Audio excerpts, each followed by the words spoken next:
Bonjour les amis, I am in a very special place, somewhere in the Loire Valley in the Anjou region. I'm going to introduce you to a tradition in this area that survives today, but it was a major part of the life of locals from the late 19th century to, let's say, World War I. So you can see behind me this incredible scenery. I'm going to flip the camera around so you can realize what I'm looking at right now. I am underground in man-made caves. The stone you see is limestone. It's Tuffeau or Tuffeau stone. This is the very soft limestone that's been used for centuries here to build chateaus and other houses. But you can see that this one here, this cave, looks like people would have been living in it, and they were.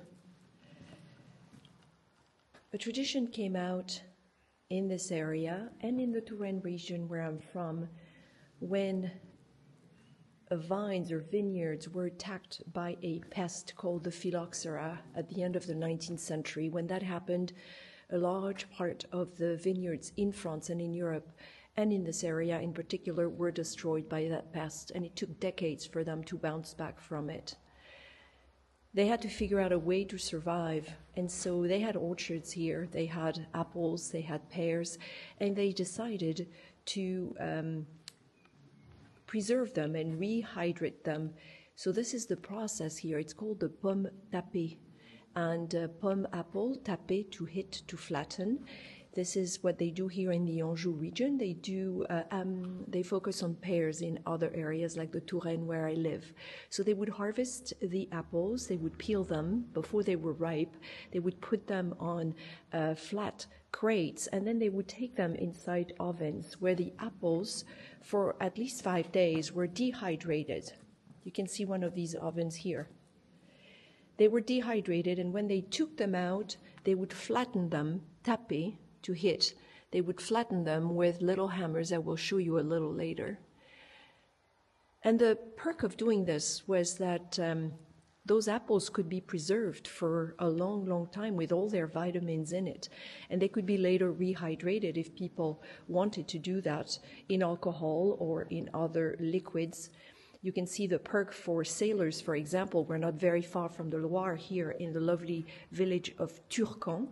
And the mariners who were at sea for months needed their vitamins, and they could find them in those apples. So in this room, you can see the machines that they used to peel the apples. We still use machines like that today. And I'm going to take you to the next room. You see, we're literally inside caves. Those caves dot the Loire Valley. There are so many, and the temperature remains.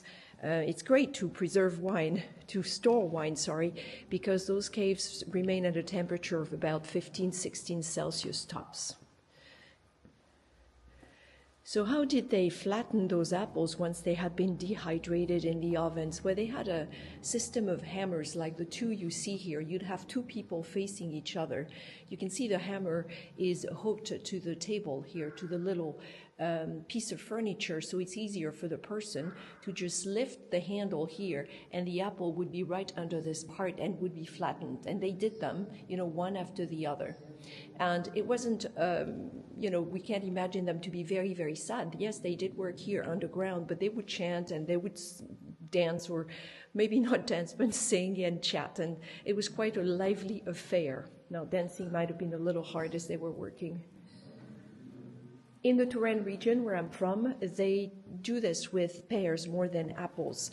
And they use a machine that you see here, this lady is demonstrating. It's called la plentiful. And so this was for people, they say, who were not very good with the hammer.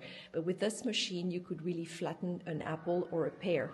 And this is what the apples looked like once they were dried, dehydrated. So you could store them like this for a really long time. And like I said, rehydrate them in liquids for cooking, for example, desserts and all. It's quite chilly in here, and I'm wearing my puffer jacket. Imagine working in here. It cannot have been too easy. But the truth is, back in the Middle Ages, like I said, those caves were man-made. They did this so they could quarry the Tuffeau stone, the tufa stone, Tuffeau, which was used to build the chateaux and other abodes in this area. Once this was done, people started moving in to grow vines here and make wine right above our heads. So when the Phylloxera happened, they had to figure out a way to survive.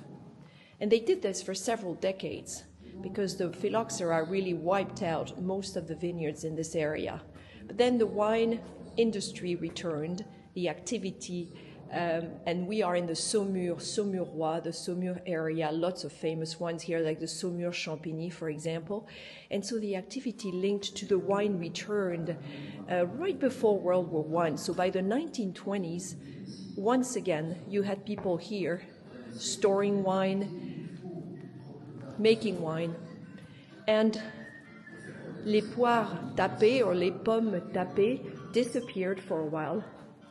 And then in the 1980s, a gentleman talked to old people in Turquant, in this village, and he found out that when they were young, they had helped their parents and grandparents flatten those apples, and they told him about that activity, which he decided to resurrect or bring back to life, if you will. And this is how les pommes tapées returned.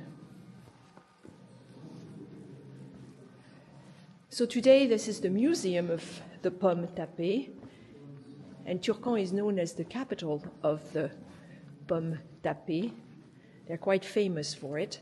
I'm going to show you one last room, and in that room, you're going to see how people lived here.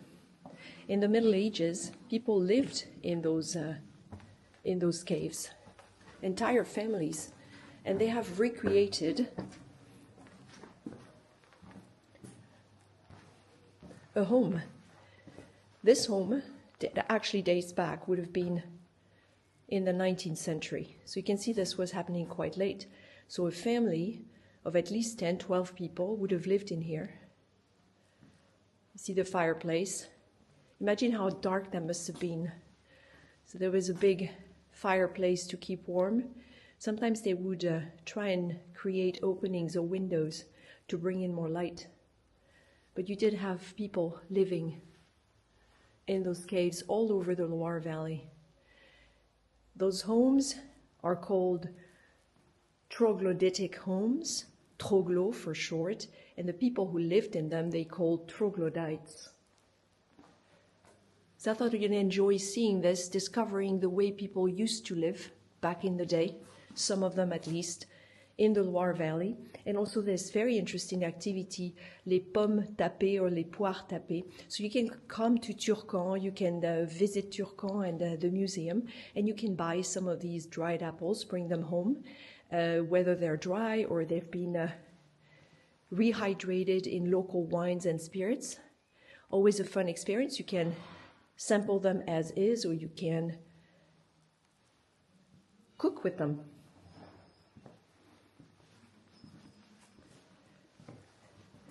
And this was a new video by your friend Vero, your best French friend in France, France with Vero. You will find it on YouTube as always if you'd like to support my work. Don't hesitate, join us on Patreon, patreon.com/France with Vero. Sign up for my newsletter on Substack. And you'll encourage me to do more of these live tours, and so I can show you more of France off the beaten path. À bientôt les amis.